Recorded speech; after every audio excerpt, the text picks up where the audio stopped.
주영석 기자의 뉴스 속으로.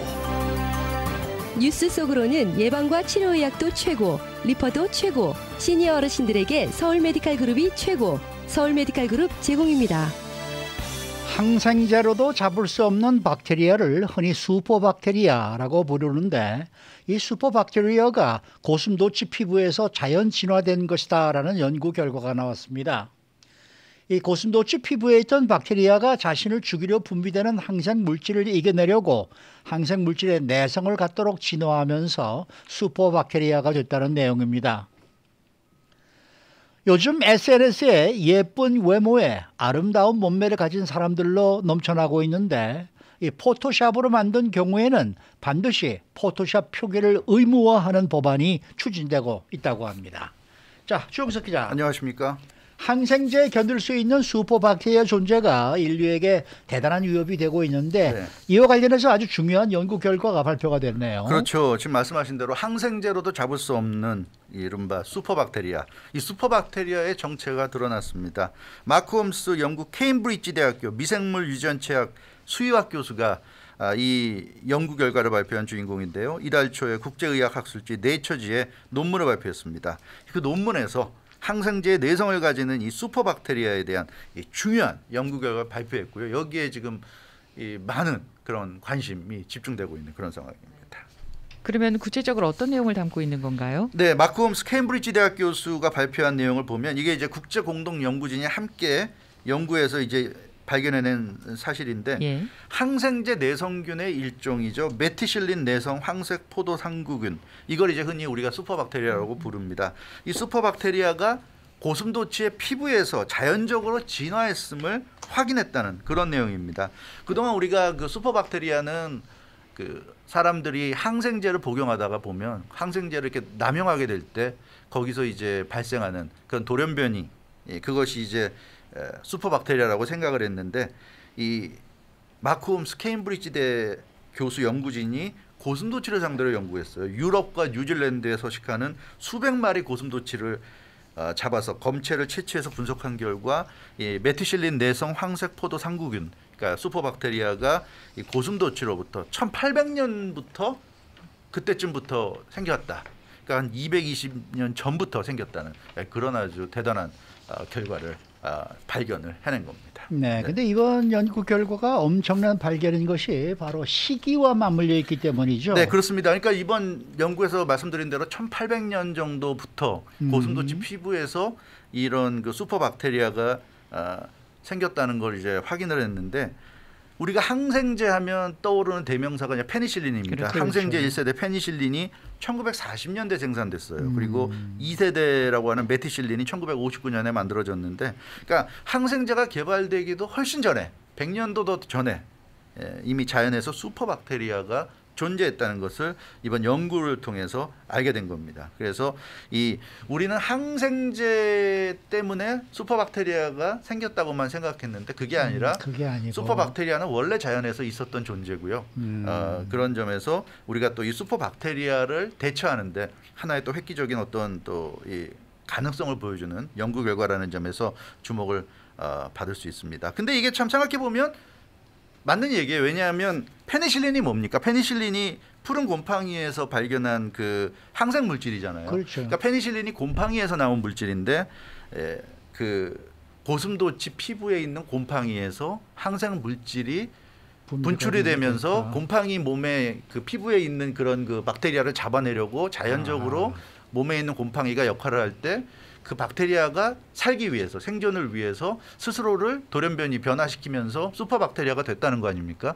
굉장히 이거는 일리가 있는 얘기고, 그렇구나. 근데 우리 인간은 나중에 가서 푸른 곰팡이에서 항생 물질이 있다는 걸 뒤늦게 발견해서 페니실린이라는 걸 이제 만들어낸 그런 상황이죠. 그런 면에서 굉장히 좀 이해가 되는 그런 결과인 것 같습니다. 그러면은 슈퍼박테리아를 만들어낸 게 고슴도치 피부라는 건가요? 그렇죠. 결국은 그렇다는 얘기입니다. 그래서 항생제의 내성을 가진 박테리아, 작은 고슴도치 피부에서 처음 이제 생겨났다. 이런 그 연구 결과를 이 케임브리지 대학 연구진이 발표를 했고요. 네. 이 고슴도치 피부에 이 곰팡이가 살고 있다는 거, 여기에 이제 이 마크 홈스 교수가 주목을 했습니다. 그래서 고슴도치 피부에 살고 있는 곰팡이가 그 피부에 박테리아가 나타나자 박테리아를 이제 죽이려는 그런 그 항생 물질을 분비했고, 거기에 대해서 이 박테리아가 저항하면서 결국 슈퍼박테리아가 생겨났다. 그래서 메티실린 내성 황색 포도 상구균, 이 슈퍼박테리아가 그렇게 출현했다는 얘기고요. 그럼 어떻게 사람에게까지 슈퍼박테리아가 와서 지금 이렇게 사람들을 정말 공포로 몰아넣는지. 지금 사람이 슈퍼박테리아 감염되면 방법이 없잖아요. 네. 그 가장 위험한 이 슈퍼박테리아인데 고슴도치에서 가축으로 옮겨갔고요. 가축에서 사람으로 옮겨갔다. 이렇게 지금 이 마크 홈스 케임브리지 대학 연구진은 보고 있습니다. 그래서 고슴도치에 있던 그런 그 박테리아가 이게 그러니까 박테리아는 전염될 수 있잖아요. 네. 그래서 이 가축, 인간에 가까운 가축에게 옮겨갔고, 가축을 통해서, 그러니까 고슴도치에서 곧바로 간 건 아니고 한 단계 거쳐서 인간에게 왔다, 이렇게 보고 있습니다. 근데 이제 우리는 지금까지는 이제 이 슈퍼박테리아가 항생제 남용 때문에 생겼을 것이다 이런 얘기를 하고 있지 않았습니까? 그렇죠. 네. 그러면은 이 항생제 남용과 아무런 상관이 없다는 얘기입니까? 그러니까 그게 좀 오해할 수도 있는 부분인데요. 그럼 뭐 항생제를 남용해도 어차피 항생제 남용과 상관없으니까 문제가 안 되나? 그런 건 아니죠. 당연히 문제가 되는 거고요. 다만 이제 근거를 밝혀냈다는 것이고요. 슈퍼박테리아는 우리가 어떻게 현대 의학으로도 좀 감당이 안 되는 부분이잖아요. 그런 면에서 이 항생제 남용이 문제가 없다는 게 아니라 이 기원을 밝혀냈다.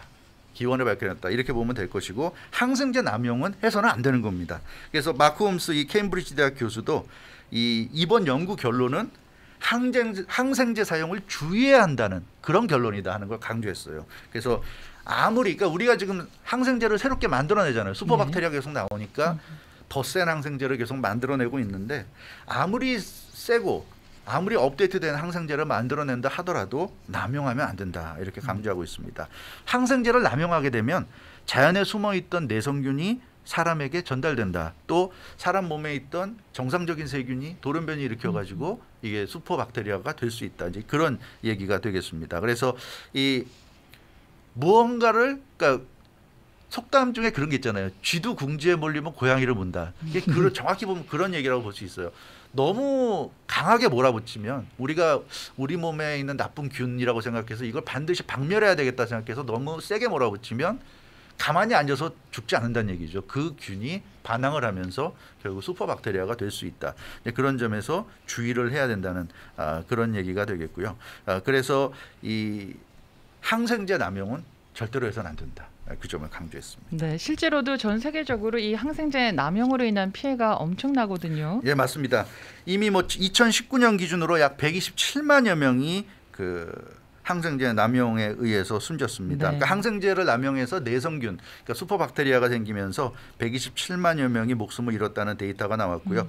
그래서 지금 연방질병통제예방센터 CDC라든가 세계보건기구 WHO도 강력히 지금 경고하고 있습니다. 지금과 같은 항생제 남용 추세가 계속된다면 심각한 결과를 초래할 수 있다는 거고요. 앞으로 수십 년 안에 연간 1,000만여 명이 항생제 내성균 감염으로 사망할 수 있다는 그런 그 예측까지 나오고 있습니다. 그래서 슈퍼박테리아의 위협으로부터 우리가 안전하려면 결국 항생제를 절대로 남용해서는 안 된다는 거죠. 예. 그 페니실린을 처음 이제 발견한 분이 알렉산더 플레밍이죠. 1928년에 이제 최초로 페니실린, 항생제 페니실린 발견했고, 이 덕분에 1945년에 노벨상을 수상했는데, 이분이 그 노벨상 수상하는 강연회에서 그런 얘기를 했어요. 슈퍼박테리아를 경고했습니다. 그 당시 이미. 그래서 누구든 페니실린을 싸게 사서 구입해서 복용할 수 있는 그런 시대가 되면 세균이 항생제에 내성을 갖는 문제가 발생할 것이다. 역시 이분이 정확해요. 그래서 이미 그 시절에 이미 그걸 예상을 했고요.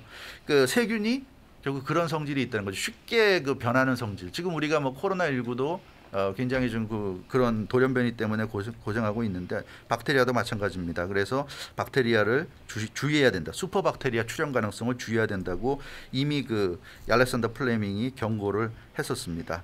그리고 이 슈퍼박테리아라는 게, 박테리아라는 게 감염으로 얻을 수 있어요. 그러니까 주의해야 되는 거는, 나는 그럼 항생제 안 먹으니까 문제가 없다가 아닙니다. 항생제 안 먹는 사람도 걸릴 수 있어요. 그러니까 같이 밥 먹다가, 그러니까 이 슈퍼박테리아 있는 사람과 같이 밥을 먹다가 또 같이 손을 잡는다거나 접촉을 하다가 걸릴 수가 있다는 거죠. 그렇기 때문에 주의해야 된다는 거고요. 다만 그렇게 비항생제 감염, 항생제가 아닌 비항생제에 의한 이런 감염은 내 몸 안에 들어와도 내가 결국 항생제를 안 먹는 상황이잖아요. 그러면 3개월에서 6개월 지나면 자연적으로 사라진다고 그럽니다. 왜냐하면 이런 슈퍼박테리아는 박테리아 입장에서는 자기가 이제 죽게 생겼으니까 살기 위해서 몸을 돌연변이 만든 거란 말이에요. 그러니까 본인 입장에서도 굉장히 무리하게 몸을 바꾼 건데 아무 위험이 없다 그러면 계속 그렇게 무리한 상태로 있을 이유가 없죠. 그래서 3개월에서 6개월이면 사라진다고 그럽니다. 이 슈퍼박테리아가 그런 면에서 들어오는 거는 언제든지 들어올 수 있다. 물론 이제 그게 나갈 수 있는데 그러나 일단 내 몸 안에 이런 슈퍼박테리아가 들어오게 되면 3개월에서 6개월 정도면 사라진다 하더라도 그 안에 어떻게 될지 모르는 거니까 그런 면에서 주의를 해야 된다는 그런 지적이 되겠습니다. 네. 자, 다음 소식입니다. 아주 흥미로운 소식인데 SNS에 이 포토샵이나 어플을 통해서 보정된 사진을 올리는 경우 그것을 반드시 명기하도록 하는 법이 추진되고 있다. 네, 그렇습니다. 이 영국의 한 의원이 추진하고 있어 화제가 되고 있는데요.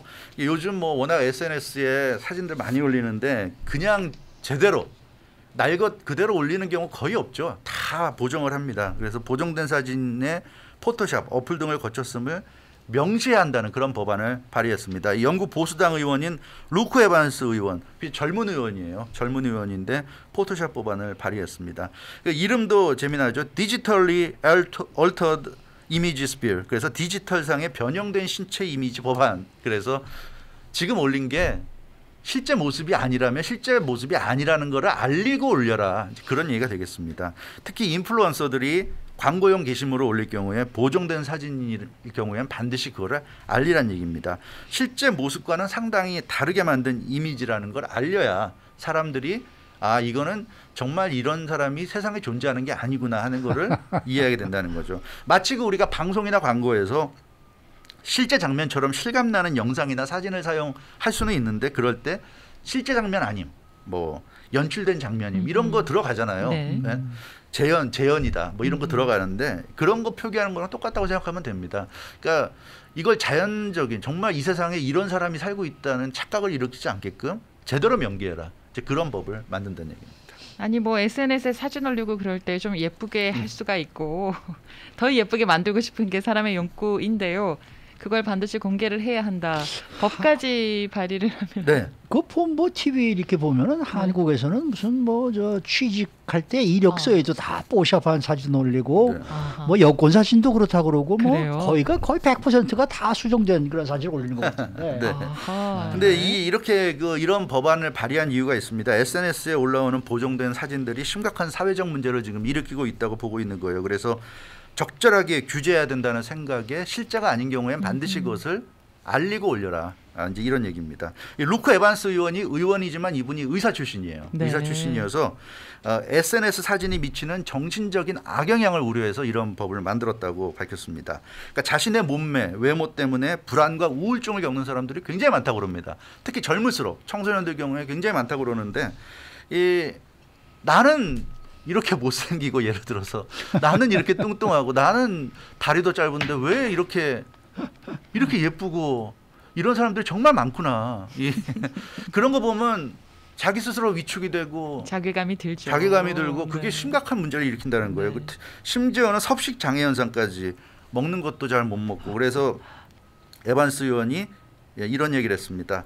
완벽하게 보정된 신체 사진을 보고 동경하는 건 지극히 자연스러운 일이다. 근데 문제는 그게 이제 실제 사람이 아니기 때문에 막 이렇게 늘리고 줄이고 막 하면서 만드는 거 아닙니까? 네. 그러니까 아무리 노력해도 그렇게 보정된 사진 속에 나타나는 몸을 만들 수가 없는데 그런데 이걸 실제라고 생각하면 사람들은 절망하게 된다. 내가 아무리 다이어트하고 내가 아무리 운동해도 이런 몸매가 될 수 없다는 걸 알게 되면 절망하게 되는데 실제로는 이게 이 세상 사람이 아니기 때문에 당연히 만들 수 없다는 걸 알려줘야 네. 사람들이 그런 절망에도 빠지지 않고 그런 쓸데없는 노력을 하지 않을 수 있다는 이제 그런 얘기입니다. 그래서 SNS를 많이 사용하는 젊은 세대가 몸에 대한 그릇된 인식을 갖게 하는데 지금 이런 보정된 사진이 아주 심각한 문제를 일으키고 있다는 얘기고요. 비현실적인 몸매를 동경하다가 자기 자신이 초라해지면서 신체 이형증으로까지 이어질 수 있다고 합니다. 그러니까 자기 신체에 전혀 문제가 없는데 자기 신체에 이상이 있다고 느끼는 신체 이형증, 이런 그 정신병에 걸릴 수도 있다는 그런 얘기예요. 그래서 이 과도한 포토샵이 전 세계 수많은 젊은이들을 정신적으로 장애를 일으킬 수 있다. 그런 면에서 법을 만든다. 최소한 영국에서는 그런 젊은이를 없애야 되겠다. 그런 차원에서 이런 법을 만든다고 그럽니다. 그러니까 결국 현대인들은 이런 사소한 네. 것 같은 사진 보정으로 인해서도 정신적으로 병들 수 있다, 이제 이런 얘기네요. 예, 맞습니다. 그래서 이게 굉장히 좀 생각보다는 심각한 것 같아요. 그 보정으로 만들어진 몸이 없는 바디 파지티브 사회를 지향한다. 그러니까 내 몸 긍정주의. 내가 뭐 좀 다리가 짧으면 어떻고, 내가 좀 배가 나오면 어떻습니까? 그런 내 몸 긍정주의 사회가 돼야 한다고 강조하고 있고요. 물론 결혼식 사진을 보정한다거나 정목 현상을 제거하는 것 같은 건 당연히 인정이 네. 되죠. 정목 현상은 어두운 곳에서 플래시 터트리면서 사진 찍을 때 눈이 막 빨갛게 되고 이런 되죠. 거는 네. 그건 정상으로 이렇게 편집을 할 수 있고 그건 문제가 안 되는 거죠. 근데 이제 루크 에반스 의원이 지적하는 건 자기는 아주 타겟으로 삼는 존재들이 있다. 광범위한 영향력을 지니고 있는 유명인들, 인플루언서들, 이런 사람들이 그렇게 막 편집해서 올리고 또 상업적 의도를 가지고 있으면서 겉으로 숨긴 채 보정하는 사람들, 이런 사람들을 타겟으로 한다. 이렇게 얘기하고 있습니다. 개인적으로 올리는 거야 뭐 그렇다고 하지만 어찌됐건 이런 점에서 얘기하고 있는데요.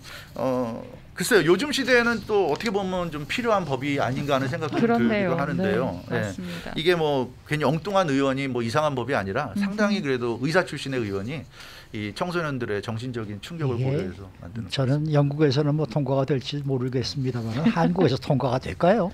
글쎄요. 모르겠네요. 미국에서는 어떨까요? 미국에서도 글쎄요. 미국에서는 통과될 가능성이 있지 않을까요? 워낙 많이 심하기 때문에. 그렇죠. 미국에서도 네. 좀 통과가 되면 이런 법이 나오면 어떨까 하는 생각도 네. 좀 개인적으로 해보게 되는데요. 아 정말 사진공예라는 느낌이 들 정도로 요즘 보면 좀 사진이 과하다는 느낌이 드는 게 참 많은 것 그럼 같습니다. 뭐 조금 있으면 이제 성형 수술하는 것도 이제 금지시키는 이런 법이 나오게 되지 않나 모르겠네요. 뭐 뽀샵으로 고치나 정식으로 고치는 거 다 마찬가지인데 말이에요. 네, 수고 많으셨습니다. 주영석 기자였습니다.